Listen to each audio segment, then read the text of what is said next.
ஜோதிடத்தை நாடி வந்த அன்பு நேயர்களுக்கு வணக்கமுங்க.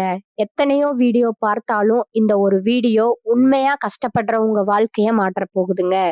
அப்படி என்ன இந்த வீடியோல இருக்குன்னு தெரிஞ்சுக்கிறதுக்கு முன்னாடி நம்ம சேனலை முதல் முறையா பார்க்குறவங்களா இருந்தா சப்ஸ்கிரைப் பண்ணிக்கோங்க.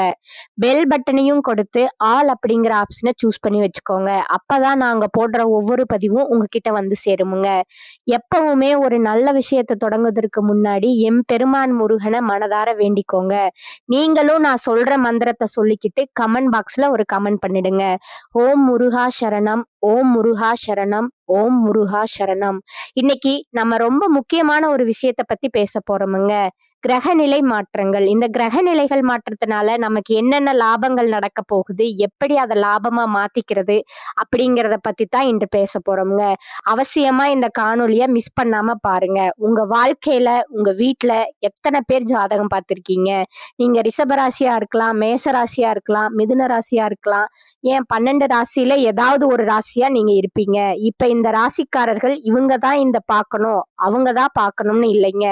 எல்லா ராசிக்காரர்களுக்குமே நாங்க இந்த விஷயத்த போடுறோமுங்க. ஒளிப்பதிவா நாங்க உங்க பதிவேற்றி உங்களுக்கு கொடுக்குறோமுங்க. அதுல ரொம்ப முக்கியம், நீங்க பார்க்கலனா கூட யாருக்காவது நீங்க ஷேர் பண்ணுங்க. ஏன்னா சில நேரங்கள் நமக்கு ஒரு பொன்னான வாய்ப்புகளை கொடுக்குமுங்க. ரொம்ப அற்புதமான தருணங்களை ஏற்படுத்துமுங்க. அதுல அப்படி ஒரு தருணம் தான் இந்த காலகட்டம். இந்த காலகட்டம் நம்ம வாழ்க்கையில எதிர்பாராத திருப்பங்களை எளிதா கொடுக்கக்கூடிய நேரமுங்க. ரொம்ப கனவு கண்டு இருப்போம் இல்லையா? நிறைய விஷயங்களை ரொம்ப கனவா வச்சிருந்தாங்க, நடக்கவே இல்லை. ரொம்ப எதிர்பார்த்திருந்தேன், கை கொடுக்கவே இல்லை. இப்படி பல புலம்பல்கள் கூட நம்ம மனசுல இருக்குமுங்க. அதுக்கெல்லாம் இப்போ ஒரு தீர்வு முத்தாய்ப்பா ஏற்படக்கூடிய நேரமுங்க. தீர்வுனா என்னன்னா, நாம நினைக்கிறது நடக்கும், அதுதாங்க தீர்வு. அப்படி இந்த தீர்வுக்குள்ள சில சூட்சமங்கள் காத்திருக்குங்க. இதுல எதை செஞ்சா நமக்கு எளிமையா தீர்வு கிடைக்க போகுது அப்படிங்கிறத பத்தி ஆழமா உங்களுக்கு பரிகாரத்தோடு சொல்ல போறேங்க. அடுத்ததா பாத்தீங்கன்னா கிரக பயிற்சிகளுங்க. சுக்கிரன், ராகு, சனி, சூரியன், புதன், செவ்வாய், குரு, கேது அப்படின்னு எல்லா கிரகங்களும் நம்மளை எந்த அளவுக்கு இப்ப பாசிட்டிவா நம்மளுடைய நடப்புகளை கொடுக்க போகுதுங்கிறத தெளிவுபடுத்துவதற்கான பதிவு தாங்க இது. அதுல முக்கியமா ஒரு 4 கிரகங்கள் நம்மளை மிரள வைக்க போகுதுங்க. இது ஆண்டவனுடைய உத்தரவுங்க. அந்த 4 கிரகங்கள், அதுக்கு நாம என்ன ஸ்ரேயஸ் பண்ணணும், என்ன பரிகாரம் பண்ணணும் அப்படிங்கிறத பத்தியும் உங்களுக்கு தகவலா கொடுக்குற அரிய சந்தர்ப்பம் தாங்க இது. வாங்க ஒவ்வொரு ராசிக்கு போவோம்ங்க. உள்ளத சொல்றதுல எவ்வளவு பிரச்சனை இருக்கு தெரியுமா? ஒரு உண்மையை மறைக்கிறதுல எவ்வளவு பிரச்சனை இருக்கு. சில இடங்கள்ல உள்ளத சொல்லணுமுங்க, சில இடங்கள்ல உண்மைய மறைக்கணுமுங்க, சில இடங்கள்ல முந்திக்கணுமுங்க. இப்படி சில தருணங்களை இப்ப துலா ராசி செய்ய வேண்டிய கட்டாயமா இருக்குதுங்க. ஏன்னா 4 கிரகங்கள் உங்களுக்கு சப்போர்ட் பண்றாங்க. அதுல செவ்வாய் 4வது இடத்துல இருந்து ரொம்ப முக்கியமானவர்கள்ட்ட நீங்க உதவி கேட்டீங்கன்னா கிடைக்காதுங்க. இந்த நேரத்துல ரொம்ப பாசமானவர்கள்ட்ட உதவி கேட்காதீங்க, கை விரிச்சிருவாங்க. பாசமானவர்கள் உங்கள்கிட்ட உதவி கேட்பாங்க, நீங்க செய்ய வேண்டிய கட்டாயம் ஏற்படுமுங்க. ஆனா 4ல செவ்வாய் உச்சம் பெறும் பொழுது உங்க குடும்பத்துல இருக்கிற மெடிசன் சம்பந்தப்பட்ட ப்ராப்ளங்கள் உங்களுக்கு கிளியர் ஆகுமுங்க. அறுவை சிகிச்சைகள் எல்லாம் ஏதாவது பண்ண வேண்டிய கட்டாயம் இருந்தா அதெல்லாம் விலகிடுமுங்க. அது மாதிரி ஏதாவது பெரியவர்களுக்கு உடம்பு சரியாமல் இருந்ததுன்னா அவங்களுக்கு செலவு பண்ண வேண்டிய கட்டாயம் இருந்தா அதுவும் விலகிடுமுங்க. 4ல செவ்வாய் உச்சம் பெற்றிருக்கிறாருங்க. மண்ணு சம்பந்தமான லாபங்கள், பூமி சம்பந்தமான லாபங்கள், பெருத்த தொகைகள் ஏதாவது கிடைக்குமுங்க. அடமானம் ஏதாவது வச்சு ஒரு பொருளை வாங்கணும்னு நினைச்சீங்கன்னா அதிகமா பணம் கிடைக்குமுங்க. ஒரு கடன் பிரச்சனையில இருந்து கொஞ்சம் வெளியில வர்றதுக்கு ஒரு நல்ல சான்ஸுங்க இந்த செவ்வாய் கொடுக்குறாருங்க. பூர்வீக புண்ணியஸ்தானத்துல புதன், சுக்கிரன், ராகு இவங்க எல்லாம் போய் உட்கார்ந்து இந்த காலகட்டத்துல சுக்கிரன் பிப்ரவரி 7க்கு பிறகு பூர்வீக புண்ணியஸ்தானத்துக்கு போறாருங்க. ஸோ அப்ப பூர்வீக புண்ணியஸ்தானத்துக்கு போகும்போது பூர்வீக யோகங்கள் கிடைக்க போகுதுங்க. உங்க பூர்வீக வீட்டுல நீங்க இருக்க வேண்டிய கட்டாயம் ஏற்படுமுங்க. பூர்வீகத்துல சந்தோஷத்தை ஏற்படுத்திக்க வேண்டிய கட்டாயம் ஏற்படுமுங்க. இடமாற்றங்கள் நடக்குமுங்க. துலா ராசிக்கு அதுவும் பாத்தீங்கன்னா குடும்பத்தாரோட சேர்ந்து ஒரு விழா கொண்டாட வேண்டிய கட்டாயம் ஏற்படுமுங்க.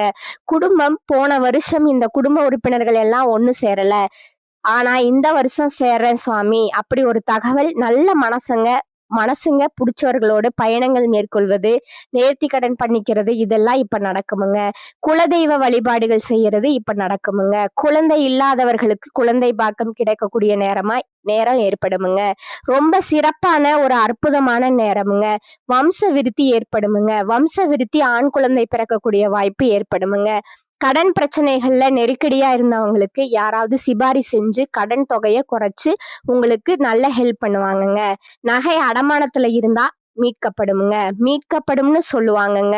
அது பேரு மூக்கறது மீட்கிறதுன்னு சொல்லுவாங்கங்க. ஸோ இப்ப இந்த நேரத்துல கௌரவ பிரச்சனைகள் சக்சஸ் ஆகுமுங்க. பிரச்சனைகள் எல்லாம் விலகி அது சக்சஸ் ஆகுமுங்க. தன்மானம் காக்கப்படுமுங்க. குரு பகவான் 9வது இடத்துல இருந்து முகம் தெரியாத மனிதர்களால நமக்கு ஒரு நல்ல உறுதுணையாக உதவிகள் கிடைக்குமுங்க. கௌரவ பிரச்சனைகள் விலகுமுங்க. எங்க நம்ம தன்மானம் விட்டுடுவோமோ நினைச்சு பயந்த இடத்துல தன்மானம் கிடைச்சிருமுங்க. சொந்த பந்தங்கள் எல்லாமே கொஞ்சம் திரும்பி பார்ப்பாங்க. பரவாயில்லையப்பா பொழைச்சிக்கிட்டியே அப்படியெல்லாம் சொல்லுவாங்கங்க. இது ஒரு நல்ல நேரமுங்க. துலா ராசிக்கு கிரகங்கள் கைவிடாதுங்க. உறவுகள் கைவிட்டாலும் அதுல உறவுகளும் இப்ப இணைய போகுதுங்க. உறவுகளும் கை கொடுக்க போகுதுங்க. கிரகங்களும் கை கொடுக்க போகுதுங்க. நல்லா இருக்க போறீங்க. சோ பெருத்த சிரமங்கள் எல்லாம் விலகி நன்மைகள் பெறக்கூடிய ஒரு அற்புதமான காலமா துலா ராசிக்கு இந்த நேரம் ஏற்படுதுங்க. அவசியம் செய்ய வேண்டிய பரிகாரம் பாத்தீங்கன்னா அன்னதானமுங்க. செவ்வாய்க்கிழமையில அஷ்டமி தேய்பிறை அஷ்டமியில இல்ல, செவ்வாய்க்கிழமையில கால பைரவர்னு சொல்லுவாங்க. அந்த பைரவர் கோயிலுக்கு போய் ஒரு அபிஷேகத்தை கொடுத்து தயிர் சாதம் சொல்லுவாங்க. தயிர் சாதம் அன்னதானம் பண்ணுங்க. நல்ல சுவையான தயிர் சாதமா அன்னதானம் பண்ணுங்க. தயிர்ல எப்பவுமே சுவை அதிகமா இருக்கணுமுங்க. சாப்பிட்டா தூக்கம் வரணும், மயக்கம் வரணும், அப்படி ஒரு அன்னதானம் பண்ணணுமுங்க. தயிர் சாதம் அதோட சேர்த்து வாய்ப்பு கிடைச்சா வடை மாலை பைரவருக்கு சாத்தி வடையும் சேர்த்து அன்னதானம் பண்றது நல்லதுங்க. ஆளுக்கு ஒரு வடை செவ்வாய்க்கிழமையில பண்ணுங்க. இல்ல தேய்பிறை அஷ்டமியில பண்ணுங்க. தரித்திரம் விலகுமுங்க. கஷ்டம் விலகுமுங்க. கடன் விலகுமுங்க. சௌகரியம் பிறக்குமுங்க. வழி பிறக்குமுங்க. கடகம், துலாம், விருச்சகம், மேசம் இந்த ராசிகளோடு நீங்க நெருக்கம் வைத்துக் கொள்வது உங்களுக்கு நல்லதுங்க. இந்த நேரத்துல கடகம், துலாம், விருச்சகம், மேசம் இவர்களால் உங்களுக்கு ஒரு லாபம் ஏற்படுமுங்க. கும்பராசிக்காரங்க இப்போ உங்களுக்கு செட் ஆக மாட்டாங்க. அதனால வேண்டாமுங்க. அவங்கள கண்டாலே உங்களுக்கு இப்ப பிடிக்காம போயிடுமுங்க. செட் ஆகாது. அதனால துலா ராசிக்காரர்களுக்கு இவர்கள் மூலமா சகாயம் ஏற்பட வாய்ப்பு இருக்குங்க. துல்லியமா சில விஷயங்களை ஆராய்ஞ்சு செயல்படுங்க. வேப்ப மரம்னு சொல்லுவாங்க. இந்த வேப்ப மரத்துல ஏற்படக்கூடிய சுவாமி அது வேப்ப மரமா இருந்தா மகமாயின்னு சொல்லுவாங்கங்க. ஆலமரமா இருந்தா முனீஸ்வரர்னு சொல்லுவாங்கங்க. அரச மரத்துல சாமி இருக்கும், பிள்ளையார் இருக்குமுங்க. அது மாதிரி மரத்துல இந்த விருட்சம்னு அதுக்கு பேருங்க. விருட்சத்துல இருக்கக்கூடிய சுவாமி, அந்த சுவாமி வழிபாடு பண்றது இப்ப நல்லதுங்க. துலா ராசிக்கு பெரிய அற்புதங்கள் நடக்குமுங்க. அந்த சுவாமி போய் வழிபாடு பண்ணுங்க. அது ஒரு மிராக்கிள உங்களுக்கு பெரிய சக்சஸ்ஃபுல் ஒரு டைமை ஏற்படுத்துமுங்க. நீங்க ஏதாவது ஒரு யூனிட் ஆரம்பிக்கணும், ஒரு விஷயம் சக்சஸ் பண்ணணும், ஒரு பிரம்மாண்டத்தை உருவாக்கணும், பண தேவைகளை பூர்த்தி பண்ணணும், அந்த சமூகத்துல ஒரு உயர்வான இடத்தை அடையணும்னு எல்லாம் நினைச்சீங்கன்னா மரத்துல இருக்கக்கூடிய சுவாமி நீங்க நிறைய இடம் பார்க்கலாமுங்க. அது மாதிரி சுவாமிக்கு வழிபாடு பண்றது ரொம்ப விசேஷமுங்க. அபிராமி அந்தாதியில 15வது பாடலை பாடுங்க. வீட்டுல ஒரு விளக்கு ஏத்தி வச்சுட்டு 15வது பாட்டை தொடர்ந்து பாடிட்டு வாங்க. அம்பால உருகி பாடுங்க. ரொம்ப நல்ல நிலைமை ஏற்படுமுங்க. மகிழ்ச்சியான சந்தர்ப்பங்கள் ஏற்படுமுங்க. கௌரவம் தலை தூக்குமுங்க. கவலைப்பட வேண்டாமுங்க. நல்ல நேரம், கிரக மாற்றம் உங்களுக்கு நல்ல யோகத்தை கொடுக்குமுங்க. துலாமைக்கு இருந்த தடை தாமதங்கள் விலகும் காலகட்டமா இது இருக்குதுங்க. ராசி அதிபதி சுக்கிரன் சுகஸ்தானத்துல சஞ்சரிப்பதால சுணங்கி கிடந்த பணிகள் விறுவிறுப்படையுமுங்க. கொடுக்கல் வாங்கலில் நிலவிய தடை தாமதங்கள் அகலுமுங்க. வாரா கடன்கள் வசூலாகுமுங்க. அடமான நகைகள் மீண்டு வருமுங்க. கரைந்த சேமிப்புகளை ஈடுகட்ட நிரந்தர வருமானத்திற்கான வழி பிறக்கும். தொழில் முன்னேற்றம் சிறப்பாக இருக்கும். புதிய தொழில் ஒப்பந்தங்கள் கிடைக்குமுங்க. வேலைப்பளு குறையுமுங்க. பத்திரிகை, எழுத்துத்துறை, ஜோதிடம், ஆடிட்டிங் கமிஷன், வணிகம், கூட்டு தொழில், வங்கி போன்றவற்றில் பணிபுரிவர்களோட வாழ்வாதாரம் உயருமுங்க. பிள்ளைகளின் திருமணம், புத்திரபாக்கியம், உயர்கல்வி, வேலை வாய்ப்பு என அனைத்து விதமான சுப பலன்களும் கைகூடுமுங்க. பூர்வீகத்தை விட்டு வெளியேறியவர்களுக்கு மீண்டும் சொந்த ஊர் செல்லும் எண்ணம் உதயமாகுமுங்க.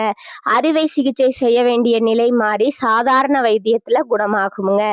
தை வெள்ளிக்கிழமை சுமங்கலி பெண்களுக்கு மங்கள பொருட்கள் வழங்குவது உங்களுக்கு நன்மையை தருமுங்க. இந்த காலகட்டத்துல கேந்திரங்கள் பலமாக இருப்பதால தெளிவான மனநிலை இருக்குமுங்க. இக்கட்டான சூழ்நிலையில சாமர்த்தியமா செயல்பட்டு சாதகமான பலனை நீங்க பெறுவீங்க.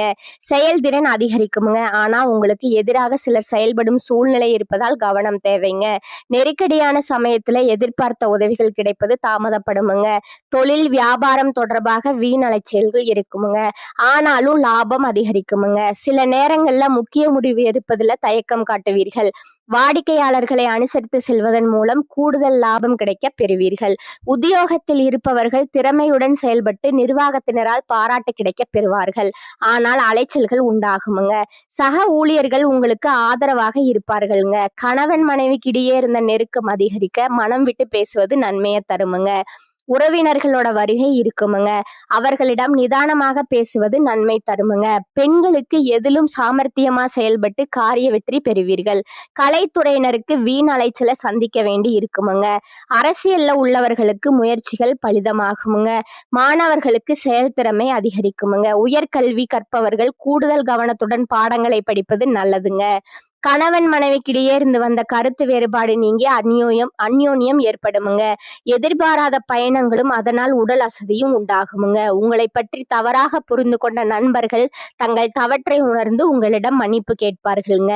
அவர்களால் உங்களுக்கு ஆதாயமும் உண்டாகுமுங்க. தந்தையின் உடல் ஆரோக்கியம் மேம்படுமுங்க. அவருடன் சுமூகமான உறவு ஏற்படுமுங்க. செலவுகள் ஏற்பட்டாலும் பணவரவு இருப்பதால் சிரமம் ஏதும் இல்லைங்க. அலுவலகத்துல சுமூகமான சூழ்நிலையே காணப்படுமுங்க. புதிய வேலைக்கு விண்ணப்பித்திருப்பவர்களுக்கு நல்ல நிறுவனத்துல வேலை அமையுமுங்க.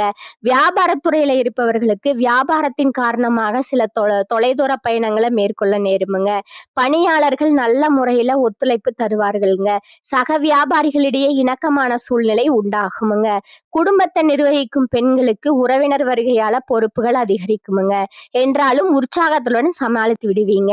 அடுத்ததா உங்களோட நட்சத்திர பலன்களை பார்க்கலாமுங்க. முதலாவது பாத்தீங்கன்னா சித்திரை 3, 4ஆம் பாதங்கள். இந்த காலகட்டத்துல நல்லது எது கெட்டது எது என்று பிரித்து பார்த்து நீங்க செயல்படுவீங்க. எதிர்பாராத சில திருப்பங்களால காரிய வெற்றி கிடைக்குமுங்க. தொழில் வியாபாரம் திருப்தி தருமுங்க. தொழில்ல முன்னேற்றம் காண வாய்ப்புகள் வந்து சேருமுங்க. நிதானமா பேசுவதன் மூலம் வியாபாரத்துல இருந்த போட்டிகள் குறையுமுங்க. உத்தியோகத்தில் இருப்பவர்களுக்கு புதிய பதவி கிடைக்கலாமுங்க.